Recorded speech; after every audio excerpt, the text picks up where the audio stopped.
जनजाती सूर्य भगवान बिरसा मुंडा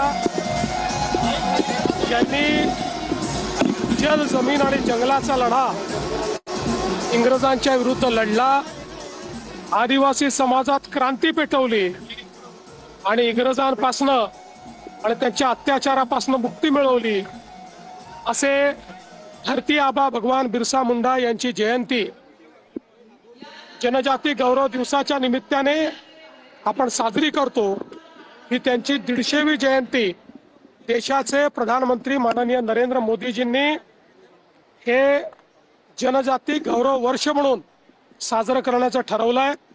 त्या निमित्ताने धरती आबा सारखी योजना 75,000 कोटी रुपये आदिवासी विकासाकरता त्यांनी दिले आहेत आणि त्याचाच एक मोठा कार्यक्रम की ज्यामध्ये आदिवासी संस्कृती, परंपरा, इतिहास या सगळ्यांचं दर्शन घडेल असा आपल्या आदिवासी विकास मंत्रालयाच्या वतीनं नागपूरमध्ये आयोजित करण्यात आलेला आहे।